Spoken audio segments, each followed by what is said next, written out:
Hey, what's going on guys? My name is Andre, welcome to my channel. So this was a much overdue video which I wanted to do for about a year now. And then I started to notice that more and more people were leaving comments in my other videos asking me about what I do for a living, to be able to travel and how I did it. So I thought I'd make this video just to tell you guys a little bit about my backstory and how I got started with this. So back in 2012 I graduated from a famous fashion school in London called the London College of Fashion, with a degree in fashion design and technology, specializing specifically in footwear design, because that's what I wanted to do. I wanted to become a footwear designer. So straight out of uni, I got a job as an assistant footwear designer for a footwear and accessories brand called Kurt Geiger, and that's where my career really began. As time went on, I worked for other fashion brands, and as I elevated in my profession, so did my salary. And then at 27, I was able to buy a house. Now at this point in time, I was back in Manchester, which was my hometown, and I was working for a fast fashion brand called Pretty Little Thing. Now on the outside looking in, you would think that I had it all. I had a good career, I had my own house, a car, I had my trophy girlfriend, and so the next obvious steps would be to obviously continue progressing in my career, get married, have kids, start a family. So yeah, basically you would think that I was really happy, but in reality, deep down, I wasn't. I started noticing that I wasn't as happy as I should be considering what I had in my life, and I wasn't really feeling fulfilled or satisfied, and I just wasn't really quite sure why. I thought that maybe I'm being overworked, and that's when I started thinking about taking a 3-month break and just traveling for a while. So as the months went on, my relationship fizzled away, and I put the thought about traveling behind me because I just wanted to focus on my career at that point. And at that time, a fashion brand in London reached out and offered me a job with a more senior position and a much higher salary. They offered like a £20,000 per year pay increase. And so needless to say, I ended up taking on that job. I put my house in Manchester up for rent, I packed up all my things, and I moved back to London where I had lived before to start my new job. But what I didn't know at the time was that that was going to be the beginning of the end of my career and my time in the UK. So this was winter 2017. The days were very short and the weather was very bad. It was like really cold, really wet, raining, miserable outside. And I'm the type of person whose mood kind of is affected by the weather. So if it's like a nice sunny day outside, I'm in a good mood. And if it's miserable weather outside, then I'm in the miserable mood pretty much. So needless to say, I didn't really like the winters because winters in the UK, they're just miserable. But anyway, pretty much at the start of my new job, we had a big 2-week work trip to go to in China. Now, I had been on work trips to China before with the other companies that I'd worked for in the past, and I always enjoyed those trips, but this one in particular turned out to be pretty bad. It just wasn't enjoyable at all. So anyway, when we got back to the UK and I got back to work, I noticed that I was becoming more and more depressed. I hated waking up at 7 o'clock in the morning when it's still pitch black outside and freezing cold, and then having to make the trip to my work. Yeah, I just really wasn't enjoying life at that point at all.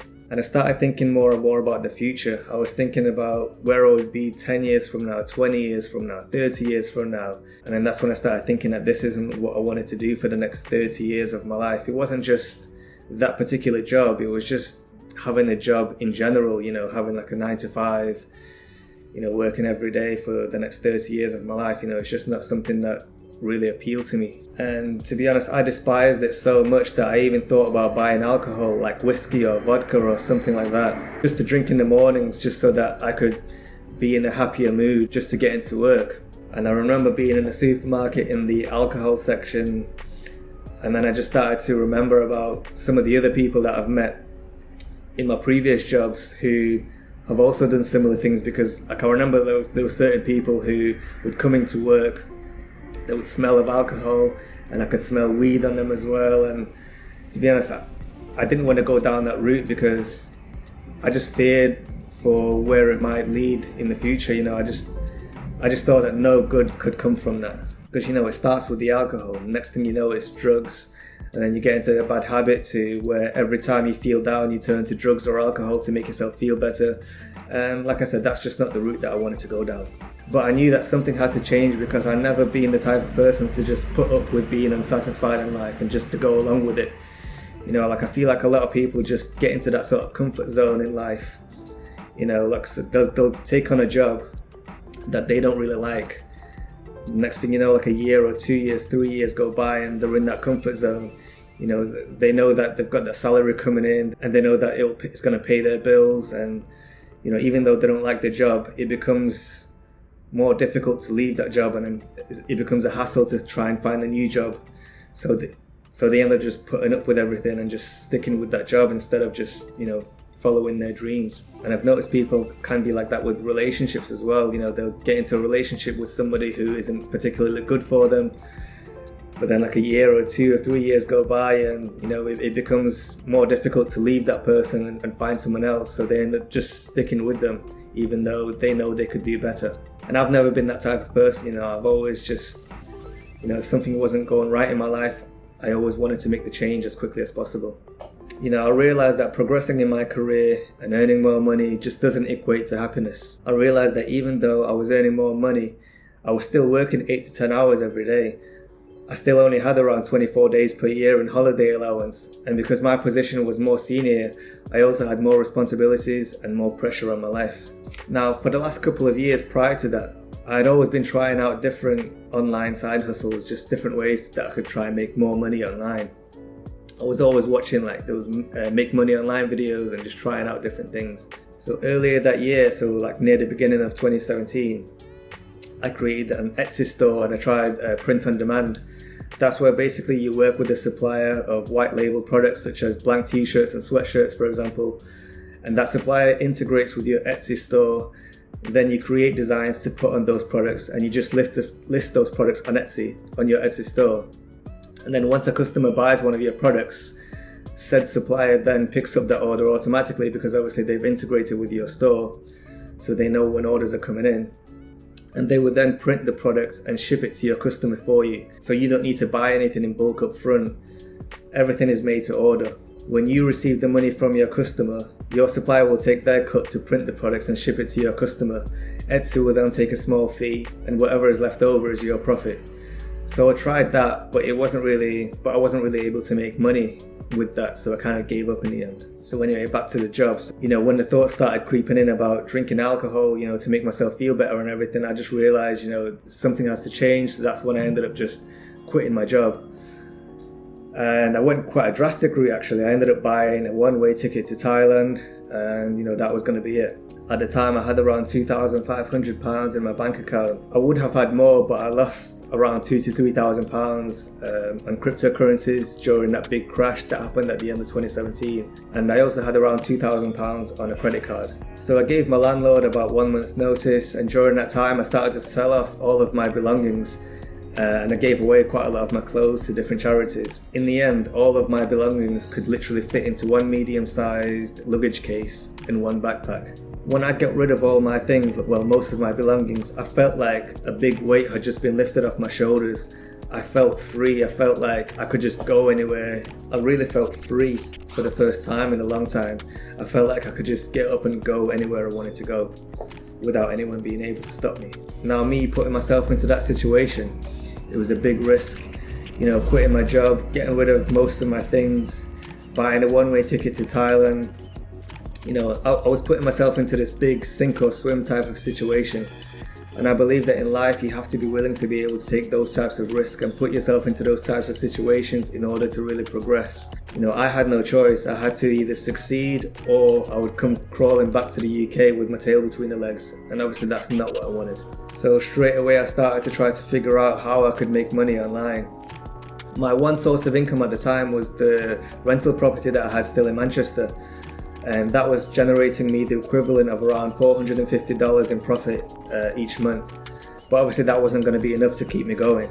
So when I reached Thailand, I started off living in hostels. I was paying around $150 per month. And they were actually quite good hostels as well.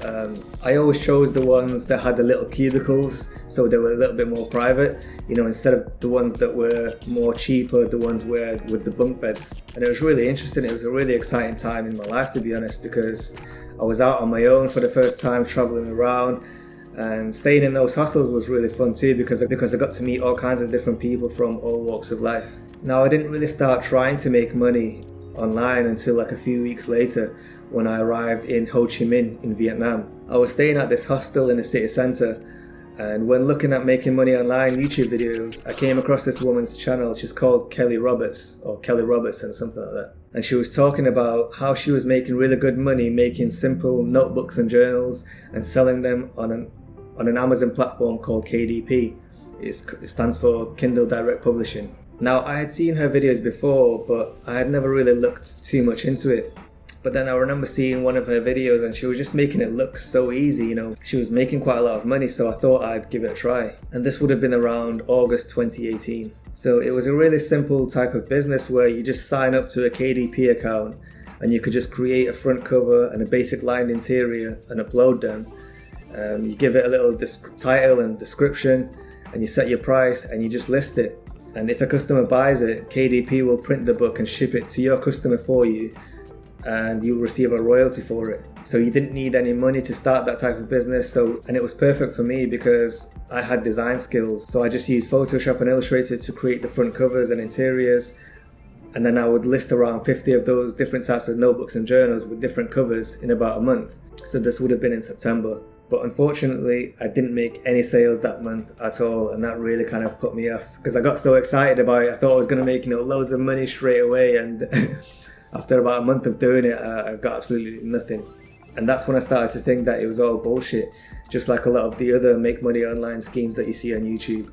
So I gave it up and started looking for other ways to make money. At the hostel that I was staying at, I met some people from South Africa who were teaching English in Vietnam. They were teaching in different schools. And they told me that I could do it too if I just had a TEFL certificate. So a TEFL certificate is a teaching English as a foreign language certificate that you need to be able to teach English when you're in Southeast Asia. So over the course of the next couple of months, I set about trying to get my TEFL certificate so that I could start making money. So yeah, at this point I was pretty much getting desperate because it's been like 4 months and I was no closer to making money from when I started. And each month I was losing more and more money because I was going more and more into my savings at the end of each month. And my savings were starting to run out. At the end of November, a couple of months later, I remember looking into my KDP account because I had not logged into that account since September. And I noticed that I had actually made some sales to my surprise.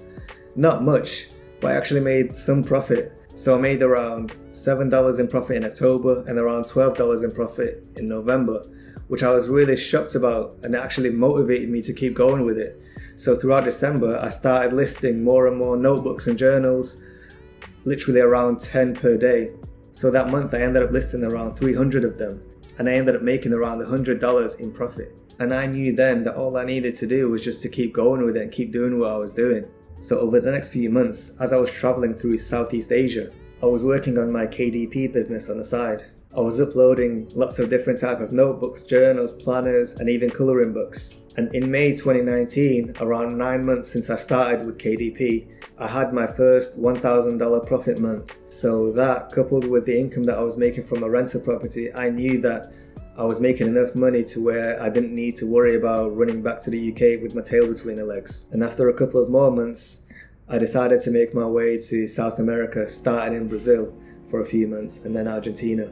I also restarted my Etsy print-on-demand business as well, and I ended up making that work. And now I have 3 different Etsy stores. And then in 2021, I ended up buying my second rental property back in the UK, and now I'm saving up to buy my third one. So, was it all worth it? Do I ever regret quitting my career and leaving the UK to become a digital nomad? I would say definitely not. It's been the best decision that I've ever made, and I'm glad that I was able to take the initial risk, because I know that a lot of people wouldn't have done that, but it's definitely paid off massively. It's literally changed my life for the better. The last 5 years of my life have been I'd say definitely the best 5 years of my life ever.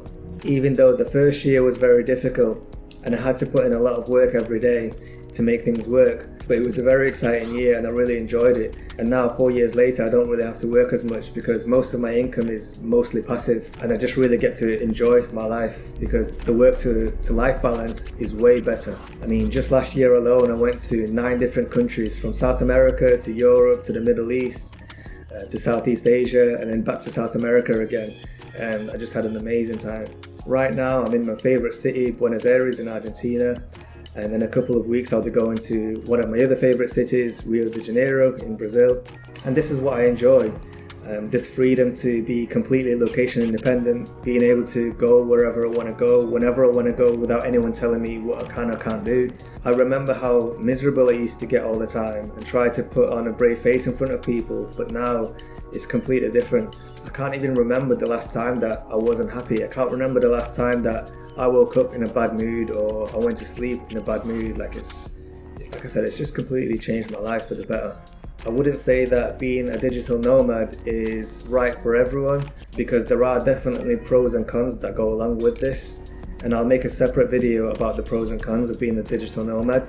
But I would say that it's definitely for me, because like I said, it's changed my life. And I think that overall, we are really fortunate to be living in a time like this where there are so many opportunities, so many possibilities all over out there for everyone to be able to take advantage of. Back in the day, to start a business, you would need quite a hefty startup capital. Not everyone could do it. But now all you really need is a laptop and a Wi-Fi connection. So what's really stopping you from doing the same? So anyway guys, that's about it for this video. I had to script it all, because otherwise if I tried to do it without a script, I would have been going on all sorts of different tangents all over the place. But anyway guys, if you have any questions or if you have any suggestions about what other videos I should do next, write them down in the comment section below. If you enjoyed the video, click the like button, click the subscribe button for more videos like this, and I'll see you guys in the next one. Peace.